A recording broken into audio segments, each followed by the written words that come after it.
Hi guys, it's me again, Lion Eyes Official.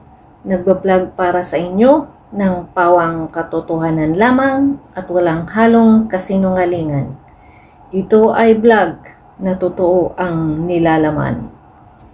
Good morning, good afternoon, good evening, good night sa atin pong mga subscribers, viewers.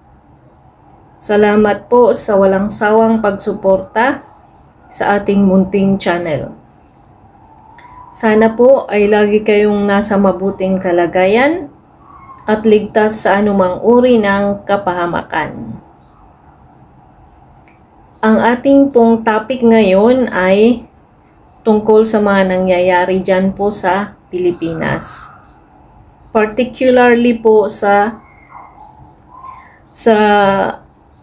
recently nahuling si Alice Guo na tinawag na professional scam artist. At ang isa pa po nating topic ay yung ex-PNP chief tumatanggap di umano ng monthly payroll sa Pogo. Na ayon kay ex-PNP Lacson o Ping Lacson, ito ay kasuklam-suklam.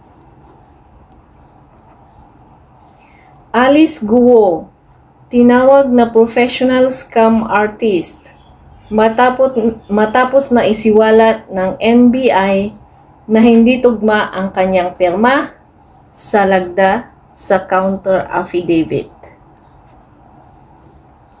Tinawag ni Senadora Risa Hontiveros na professional scam artist si dismissed Bamban Mayor Alice Guo o Guo Huaping matapos na isiwalat ng National Bureau of Investigation or NBI na hindi tugma ang pirma ni Guo sa lagda sa kanyang counter affidavit. Pinaalala ni Hontiveros na sa naging pahayag ng dating alkalde at ng kanyang mga abogado pumirma siya ng counter affidavit bago tumakas ng bansa. Isa na naman aniyang kasinungalingan ito ni Guo na dagdag sa patong-patong niyang mga kasinungalingan. Giit ng senadora, dapat managot din ang mga abogado at imbestigahan hindi lamang ng Department of Justice or DOJ, kundi maging ng Integrated Bar of the Philippines. Sa panig naman ni Senador Joel Villanueva, sinabi nitong hindi na nakakagulat ang natuklasan ng NBI. Ano pa raw ba ang aasahan sa mga kriminal na sa simula pa lang ay nagsinungaling na? Iginiit ng mambabatas na dapat niyang nang managot si Guo sa kanyang mga kasalanan sa batas, kasama na ang kanyang mga kasabwat. Napanood nyo na rin po siguro yung hearing ni dismissed Bamban Alice Guo sa Senate at saka sa House of the Representatives. Karamihan po sa mga tanong ng ating mga senators at saka yung mga representatives natin, ang kanyang sagot po ay I invoke my rights against self-incrimination. Kasi nga daw po, may pending cases siya sa iba't ibang ahensya ng ating gobyerno. Alright? Ang susunod po na balita ay ayon kay Ping Lacson, ex-PNP chief sa Guo, Payola, kasuklam-suklam.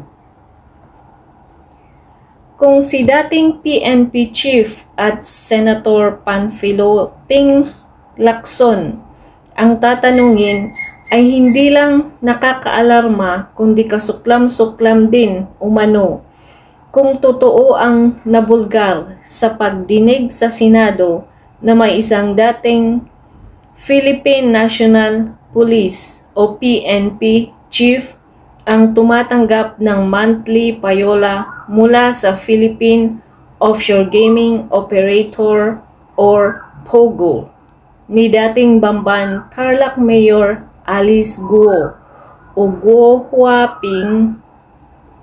Sinabi ni Lacson, kung totoo ang nasabing revelasyon, maaaring tumanggap din ito ng ekstra na suhol sa pagtulong sa paglabas ng bansa ng dating alkalde at mga kasamahan nito na kalaunan ay nadakip sa Indonesia. Ayon kay Lacson, dahil sa lawak ng operasyon ng POGO ni Guo Huaping, for your information guys, kung bakit ganyan ko i-pronounce yung pangalan ni Alice Guo, kasi sabi ni Lola dito, na ang basa daw po ng Guo Huaping na yan ay Guo Huaping, ganun daw po yung pronunciation ng Chinese name. Okay, tuloy tayo. Ay posibleng malawak na rin ang koneksyon at impluensya nito. Hindi na rin nagtataka ang dating senador kung may mga pulis at ilang opisyal ng gobyerno ang tumatanggap ng payola mula sa POGO ni Alice Guo, kaya mabilis na nakalabas ito sa bansa.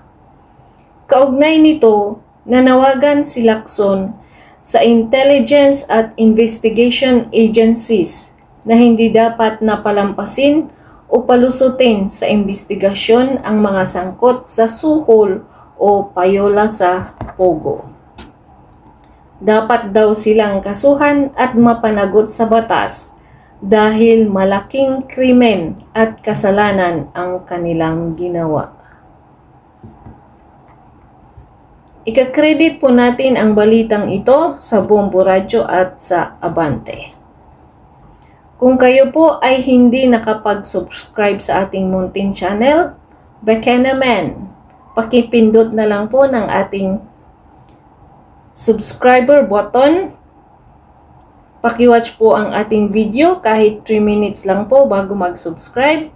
Paki-like na rin po at paki-click na rin po yung ating notification bell para updated po kayo sa mga videos na i-upload ko.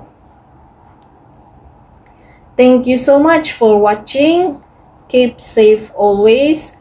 Have a nice day. I love you all.